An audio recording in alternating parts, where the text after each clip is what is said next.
नमस्कार, India daily में आपका स्वागत है। और आज हम फिर एक मुद्दे के साथ मौजूद हैं चर्चा के लिए। हमारे साथ बीजेपी के नमित जैन साहब हैं और रिटायर्ड पुलिस अधिकारी योगेंद्र जी हैं हमारे साथ में, और मैं देवेंद्र सिंह आपके साथ इस चर्चा की शुरुआत करते हैं।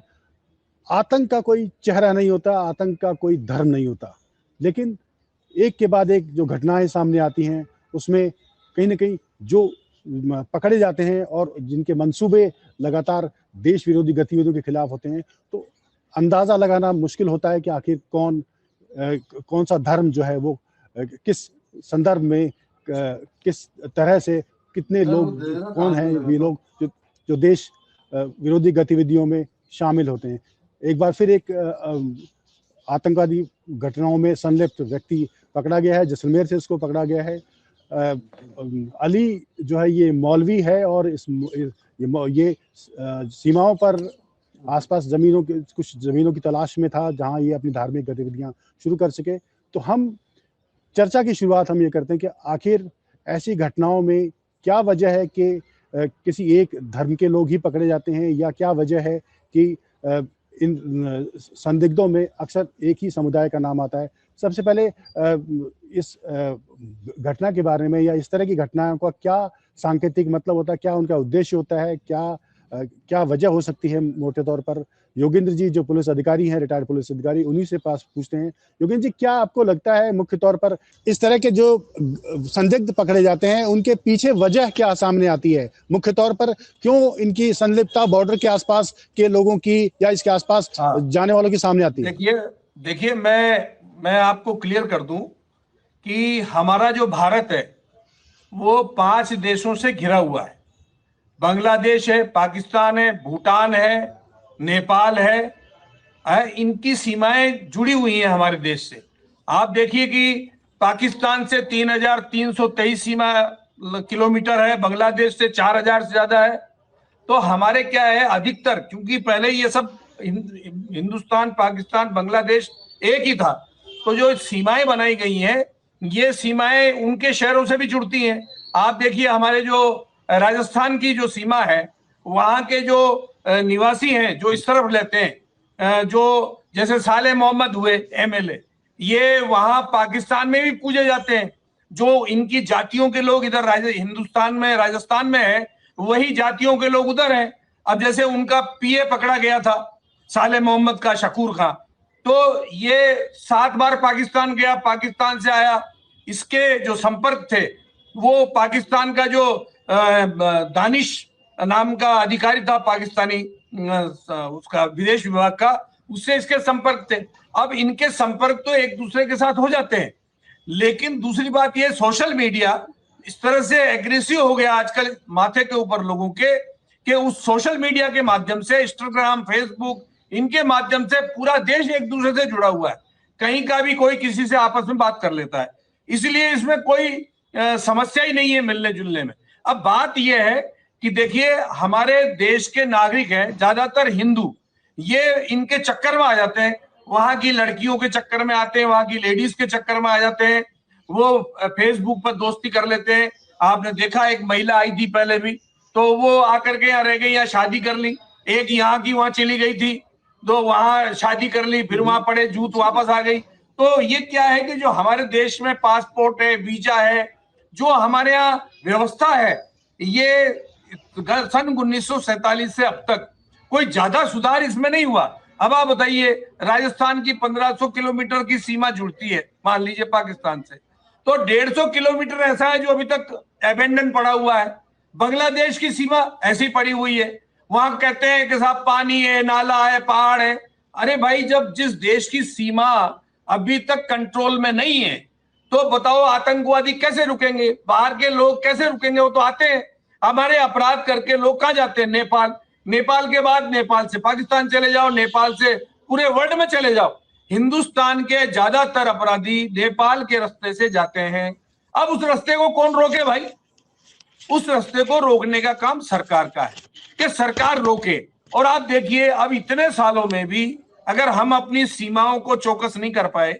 मैं एक बार बांग्लादेश गया, तो बताइए, झोपड़ी तो है हिंदुस्तान में और खेत है बांग्लादेश में, है वो पता ही नहीं पड़ता कि ये हिंदुस्तान है कि बांग्लादेश है। दूसरा क्या है कि जो हमारे देश के अंदर रोहिंग्याज वगैरह हैं, बांग्लादेशी हैं, उनका कोई अता पता ही नहीं है। जो लोग अंतर्राष्ट्रीय संगठन है, एनजीओ, जो शरणार्थियों को पनाह देते हैं, उन शरणार्थियों में बताइए बांग्लादेशी और रोहिंग्या जरूरी है क्या? लेकिन उनको ही भारत में टिपा देंगे और भारत वाले एक्सेप्ट कर लेते हैं। अब आप देखिए जो भी घटनाएं होती है हिंदुस्तान में, अभी चोमू में हुई रहा, राजस्थान में चोमू की घटना, वहां मुझे बताया 4 महीने पहले एक बांग्लादेशी मिला था, वहां पासपोर्ट था बांग्लादेश का, अब वो किसी रिश्तेदार से मिलने आया था। तो बात यह है कि जब तक हम हमारे देश की नागरिकता के बारे में सही विचार विमर्श करके पासपोर्ट और नागरिक अधिनियम के अंतर्गत हम प्रत्येक आदमी को छाटेंगे नहीं, बाउंड्री और बॉर्डर को हम रोक नहीं पाएंगे, तब तक इस समस्या का कोई समाधान निकलेगा नहीं। आप देखिए हिंदुस्तान का सीआरपीएफ का एक जवान था, पाकिस्तान में शादी कर रखी है, अब पता ही नहीं पड़ा, वो उस औरत को यहां ले आया, और जब ये ऑपरेशन सिंदूर हुआ तो पाकिस्तानियों को भेज रहे थे जिसमें वो भी निकल के आई बाहर। आप बताइए हमारे देश की स्थिति देखिए, एक व्यक्ति यहां शादी कर लेता है, वहां पाकिस्तान जाएगा, वहां शादी कर लेगा, वहां शादी करने के बाद वापस हिंदुस्तान आ जाएगा, यहां एक बच्चा हो गया, फिर वो चला गया पाकिस्तान, फिर वहां एक बच्चा हो गया। आपको पता है 1 साल में 4 बच्चे एक आदमी लेके आता है हिंदुस्तान में। आपको मतलब कोई सोच ही नहीं रहा। हमारे राजनीतिक जो लोग हैं इनके दिमाग में क्या हो गया मेरे समझ नहीं आ रही है। आप बताइए अमेरिका वाले ने हमारे हिंदुस्तान के नागरिकों को हथकड़ी लगा के बेड़ी लगा के भेजा भाई, और यह हमने फूलों से उनका स्वागत किया। क्या तमाशा है।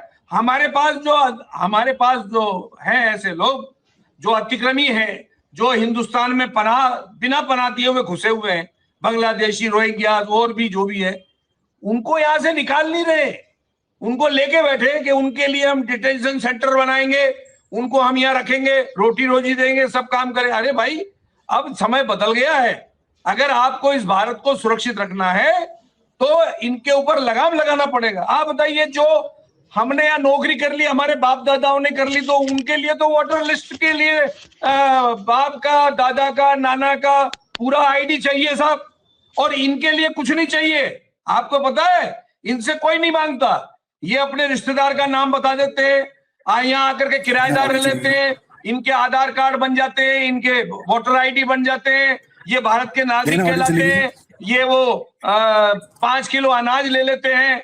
ये इस तरह की एक्टिविटीज जो हमारे देश में हो रही है, इस पर रोक लगनी चाहिए। नमित जी, आपसे जानना चाहेंगे कि साफ तौर पर इस तरह की घटनाओं को राजनीतिक चश्मे पर देखा जाता है, क्या वाकई में ये राजनीति का विषय है, क्योंकि ये लोगों की भावनाओं से जुड़ा हुआ है, धार्मिक आस्थाओं से जुड़ा हुआ है? जी देवेंद्र जी, देखिए जो लोग कहते हैं कि आतंक का कोई धर्म नहीं होता, बिल्कुल नहीं होता। बार बार यही क्यों आता है, एक ही क्यों नाम आता है कि जब आप कह रहे हैं कि मौलवी पकड़े गए, कहीं कादिर खान पकड़ा जाता है, कहीं जाकिर नाइक पकड़ा जाता है, कभी सलीम कुरैशी पकड़ा जाता है, कभी तारिक अनवर पकड़ा जाता है, कभी मोहम्मद खान पकड़ा जाता है। क्यों? देश विरोधी जब भी बात आती है, देश की जो प्रभुता पर कभी बात आती है, देश पर हमले की बात आती है, आतंकवादी गतिविधियों की बात आती है, पत्थरबाजों की बात आती है, बम उड़ाने की बात आती है, पहलगाम की बात आती है, पुलवामा की बात आती है, या दिल्ली बम ब्लास्ट की बात आती है, कहीं ना कहीं हर जगह एक ही धर्म का नाम आता है। क्यों इनके धर्म के लोग, हम ये नहीं कहते कि इस धर्म के सभी लोग खराब है, उन धर्म के लोगों को इनका विरोध करना चाहिए, क्यों नहीं करते हैं?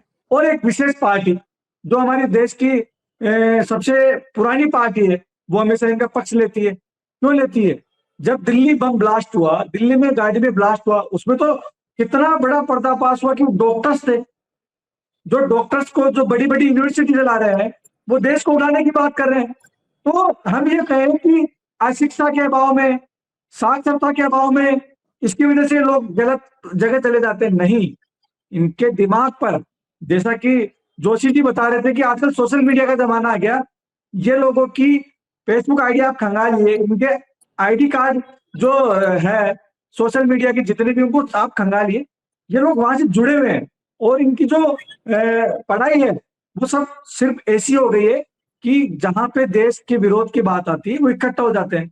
आप देखिए राजस्थान में ऐसी कोई बात नहीं थी, लेकिन सोमू में घरों पर ट्रक भर भर की बोतलें, ट्रक भर भर के पत्थर रखे हुए थे। तो इनकी साजिश कितनी बड़ी है। और देश के पुलिस वालों पर, सेना पर ये पत्थर फेंक रहे थे।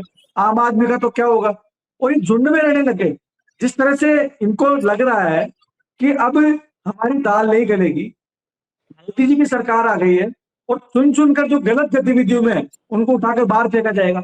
अब जब जोशी जी कह रहे थे आशा यार जो लगी है, वो इनको बाहर निकालने के लिए, जो रोहिंग्या आ गए, जिन बांग्लादेशियों के लिए ममता बनर्जी रो रही है, घुटने में बैठकर रो रही है वो, कि ये क्या हो गया, ऐसा यार हम लागू नहीं होने देंगे, आप आके बताओ, हम काट देंगे, पीट देंगे, इस तरह की बातें करें। ये कहीं ना कहीं पूरे हिंदुस्तान वासियों, जो 140 करोड़ देशवासी है, जो अपने खुद को इस देश का मानता है, चाहे वो किसी भी धर्म से जुड़ा हो, आतंकवादियों के लिए उसको एक ही आवाज उठानी चाहिए, इनको मारो, इनको फांसी पर लटकाओ, चाहे वो किसी भी धर्म का हो। जब आप बात कर रहे हैं, मौलाना पकड़ा गए जैसलमेर से, उनको पकड़कर जयपुर लाया गया, ये कब संभव हो पाया है। ये पहले बहुत होता था। आए दिन हमें अखबारों में, टीवी चैनल्स पर देखने को मिलता था कि यहाँ 4 जवान शहीद, वहां 5 जवान शहीद, वहां 15 जवान शहीद, वहां 2 जवान शहीद। 2014 से पहले आम बात थी, लेकिन जब से मोदी जी की सरकार आई है, तब से इन पर अंकुश लगाया गया, लगाम लगाई गई है, तभी तो ये पकड़े जा रहे हैं। घटना करने के बाद तो हर कोई पकड़ लेता है, घटना करने से पहले इनको पकड़ा जा रहा है। ये जासूसी में पकड़े गए हैं। जी देवेंद्र जी, मैं आपकी बात आता हूँ और इस बात को भी एडमिट करता हूँ कि सुरक्षा एजेंसीज लगातार बढ़ी हैं और उनकी सुरक्षा का जो तरीका है, उनकी सतर्कता है, वो बहुत ज्यादा बढ़ी है। जोशी जी, आपसे जानना चाहेंगे, क्या इसमें एक ही धर्म के लोग अक्सर सामने आ रहे हैं या दूसरी जातियों के जो लोग हैं उनका भी क्या इस तरह के एक्टिविटीज में इन्वॉल्वमेंट होता है? देखिए देवेंद्र जी, हम ज्यादातर पाकिस्तान और बांग्लादेश से प्रताड़ित हैं और हमारे देश में मेरे ख्याल से तो अभी तक हिंदू के बारे में ये समझ में नहीं आई है बात, मेरे तो नहीं आई कि साहब कोई हिंदू जो है आतंकवादी गतिविधि में शामिल रहा हो, भारत के किसी क्षेत्र में या कहीं जाकर के उसने बम ब्लास्ट किए हों। मैं तो मानता नहीं हूं, बाकी मुझे ज्यादा जानकारी इसलिए नहीं है। लेकिन जहां तक सवाल यह है कि बांग्लादेश और पाकिस्तान के निवासियों का, वो हमारे देश के मुस्लिम संप्रदाय के लोगों को भटकाते हैं। बाहर बांग्लादेश से आने वाले मौलवी है, मौलाना है, वो यहाँ के मुस्लिम संप्रदाय के बच्चों को पढ़ाते हैं। आप देखिए हमारे देश की जो मस्जिदें हैं, वहां ज्यादातर जितने भी मौलवी मौलाना मिलेंगे वो बांग्लादेशी मिलते हैं, पाकिस्तानी मिलते हैं, काले काले से। भारतीय मौलाना मिलते ही नहीं है। मैंने तो देखा अच्छी तरह से कि यहाँ के काजी देखिए, उसकी शक्ल हिंदुस्तान जैसी मिलेगी जो यहाँ का काजी है, लेकिन बांग्लादेश का मिलेगा वो बिल्कुल अलग सा नजर आ जाएगा। अब वो यहाँ कैसे आया, उसने किसको शरण दी? देखिए आने का तरीका ये होता है, बॉर्डर पार करते हैं, बॉर्डर पार काउंट कराते हैं। ये आपको पता है कि जो स्टेट सर्विस, स्टेट वहां की गवर्नमेंट है, उसके नुमाइंदे भी शामिल होते हैं। नंबर 2, हमारी जो फोर्स है, जो अर्धसैनिक बल लगे हुए हैं, इनकी लापरवाही, इनकी मिलीभगत से भी ऐसा होता है कि वहां से वो लोग आ जाते हैं। और आने के बाद देखिए अंदर घुसने का तरीका क्या है कि वो सबसे पहले किसी भी ईदगाह या मस्जिद में जाके शरण लेते हैं। वहां चले जाएंगे, वहां जाकर के इनको बताया जाएगा भाई रामगंज में फलानी गली में फलानी जगह मुसलमानों की कमी, वहां जाकर के आप सेट हो सकते हो। वहां से सीधा आता है बस, ट्रेन, सबसे आते हैं। यहाँ कोई चेकिंग का प्रावधान हमारे देश में नहीं है कि किसी मुस्लिम को कोई रोक करके पूछ ले कि भाई आप कहाँ के हो, क्या हो, नहीं पूछता कोई भी। वो आते यहाँ आएंगे, रामगंज की मस्जिद में जाके रुक जाएंगे, यहाँ आएंगे जो दिल्ली रोड में ईदगाह है वहां रुक जाएंगे, फिर वहां से अपना किसी के किराएदार बन जाएंगे, उनको किरायानामा मिल जाएगा, उनका आधार कार्ड बन जाएगा, और हमारी जो संस्थाएं हैं, हमारे यहाँ के जो राजनेता हैं जो उनको सपोर्ट करते हैं, ये भी उनको सपोर्ट करते हैं। और जब सपोर्टबाजी चल रही है तो उस सपोर्टबाजी में देखिए पहले तो धर्म है जी, फिर जाति है और फिर भारत है। ये चाहे आप इसको कैसे भी ले ले, लेकिन मेरा लेना यह है कि पहले धर्म हमारा है, फिर उसके बाद में जाति है, और फिर उसके बाद में भारत देश है। जब इस देश के अंदर ये सोच है तो आप तैयार रहिए, आने वाले समय में क्या होने वाला है। मैं ये कह रहा हूं कि इन सबको रोकने के लिए इन सबको रोकने के लिए भारत के संविधान के अंतर्गत या संविधान में परिवर्तन कर ऐसी व्यवस्था बनानी पड़ेगी कि जो भारत में पैदा हुआ है, जैसे अमेरिका में और जगह, भारत में पैदा होने वाला इतने वर्ष का, इतने समय का व्यक्ति ही भारत का नागरिक कहलाएगा, बाकी सारे बाहर जाओ। ये जब तक हमारे यहाँ क्लियर कट बात सामने नहीं आएगी, जब तक हम इस समस्या से दूर नहीं हट सकते। अब आप बताइए, यूनिवर्सिटी में है, डॉक्टर है, वो है, और लाल किले के पास बम ब्लास्ट कर दिए, कितने लोगों के हाथ पैर चले गए, क्या हो गया? तो ये बात आप बिल्कुल सही है आपकी बात, लेकिन यही बात मैं नबी जी से भी पूछना चाहूंगा कि क्या राजनीतिक पार्टियों की इतनी बड़ी मजबूरी हो गई? आपकी सत्ता अभी आई है तो अभी आपने प्रयास भी कर रही है सरकार के बांग्लादेशियों को बाहर निकालने के, लेकिन पॉलिटिकल पार्टीज की अब तक जो रही, क्या इतनी मजबूरी रही है कि वो अपने वोट बैंक के लिए किसी को भी अपना देश में अंदर एंट्री दे देंगे, बांग्लादेशियों को दे देंगे? जी देखिए, बिल्कुल सही कह रहे हैं आप। ये पॉलिटिकल पार्टियों की जो बात कर रहे हैं आप, ये गिनी सुनी 2-3 पार्टियां हैं जिनका ये वोट बैंक मानते हैं, और उनके लिए देश दूसरे नंबर पर आता है, उनके लिए वोट बैंक पहले नंबर पर आता है। जिस तरह से हमने देखा था कि अजमल कसाब के जब उसको फांसी दी गई तो इनमें कितनी खलबलाहट थी, किस तरह से रोए हैं, किस तरह से सोनिया गांधी कमरे में जाकर आतंकवादी के मरने पर रोती है, फूट फूट कर रोती है, ये इनके नेताओं के बयान है। और रही बात देश में जो भी गलत गतिविधियां होती है, इनका समर्थन होता है। आज जब हम बात करते हैं, देश के बाहर का कोई भी नेता, डोनाल्ड ट्रंप कोई बयान दे रहे हैं तो डोटासरा जी यहाँ से उसका समर्थन कर रहे हैं, या राहुल गांधी समर्थन कर रहे हैं। तो देश विरोधी गतिविधि की जहां भी बात आती है, ये बाहर जाकर देशों में प्रचार करते हैं। किस तरह से पाकिस्तान में जा जाके बिरयानी खाते हैं, किस तरह से लोग उनसे मिलते हैं, और जब सेना के मनोबल की बात आती है, चाहे हम एयर स्ट्राइक करें या सर्जिकल स्ट्राइक करें, उस पर सवाल उठाते हैं।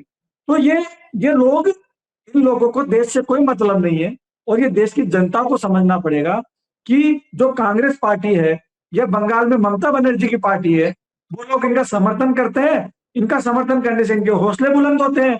और जैसा कि जोशी जी बता रहे थे कि सबसे बड़ा बांग्लादेशियों का आने का जरिया बंगाल से होकर आता है।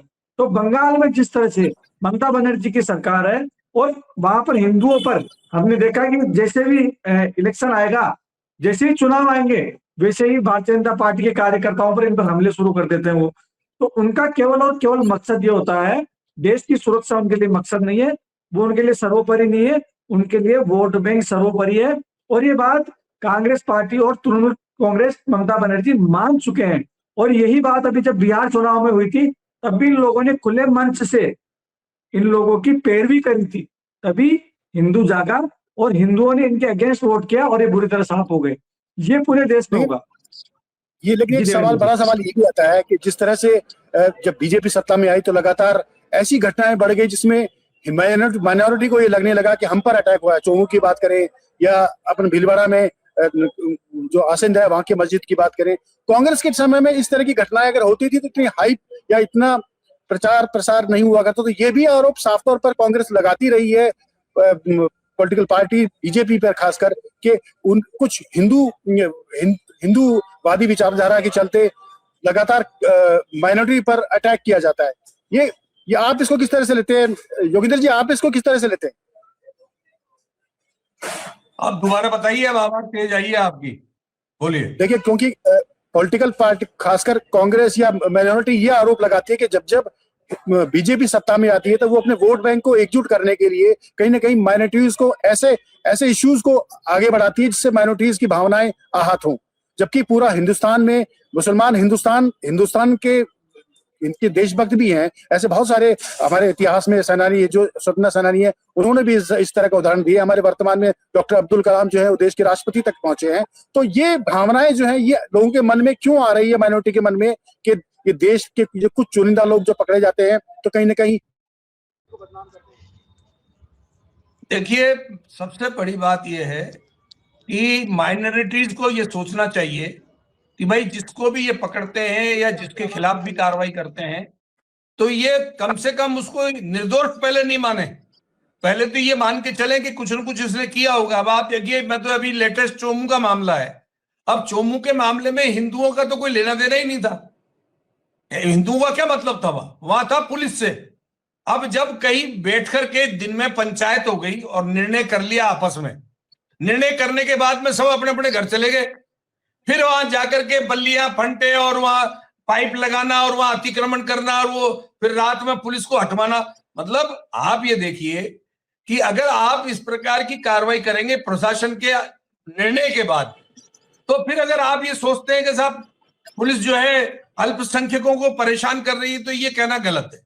मेरा ये कहना है कि जैसे ही किसी भी हिंदू त्योहार पर कोई जुलूस निकलता है हिंदुओं का, मैं तो 89 के दंगों में कोटा में पोस्टेड था, अब वहां जुलूस निकला अनंत चतुर्दशी का, तो जैसे ही मकबरा घंटाघर के यहां से निकले और पत्थर चालू हो गए।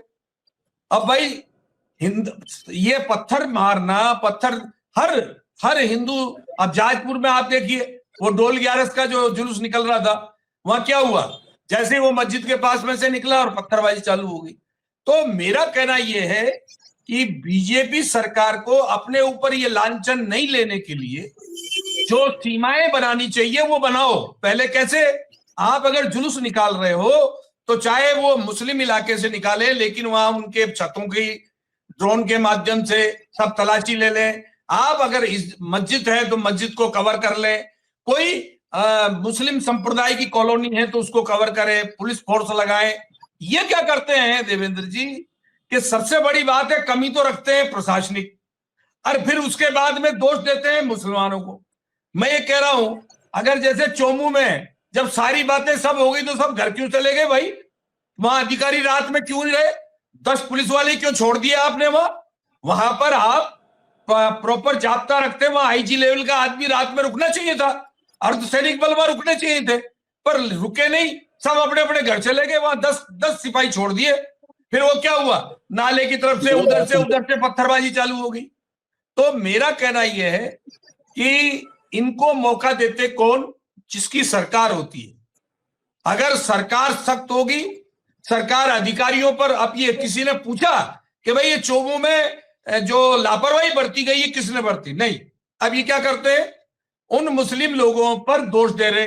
अरे भाई जिसकी लापरवाही रही है उनको तो दो, कि जो वहां से जगह छोड़ गए, SHO भी चला गया, वहां एक ASI थानेदार 10 सिपाही रात में बैठे हैं और ढाले भाले लेके, फिर जब पत्थरबाजी हुई तो वहां भाग गई पुलिस वहां से। तो मेरा कहना यह है कि आप मौका क्यों देते हैं ऐसा? फिर उसके बाद में जब आप पत्थरबाजों को पकड़ते हैं, उनको घरों में जा जाके ठोकते हैं, उनके मकान गिराते हैं, तो फिर मुस्लिम संप्रदाय को तो लगेगा कि साहब ये हमारे ऊपर जानबूझ के इस तरह की हरकत कर रहे हैं। तो मेरे कहने का मतलब ये है कि क्यों आप मौका देते हैं? जहां देखोगे वही मौका देंगे आप इनको। अब बजरी माफिया है तो भाई बजरी माफियों में बताओ, ये इंस्पेक्टर को सस्पेंड कर देंगे, इंस्पेक्टर को निलंबित कर देंगे, उनके ऊपर IPS बैठे हुए हैं। अरे 5 लाख रुपए एक IPS पे खर्च होता है, उससे पूछो नोटिस देके कि भाई तुम्हारे अंडर में जो इंस्पेक्टर आते हैं ये कैसे बजरी माफियाओं से मिले हुए हैं, तुम क्यों नहीं जिम्मेदारी, तुम्हारा सुपरविजन क्या है?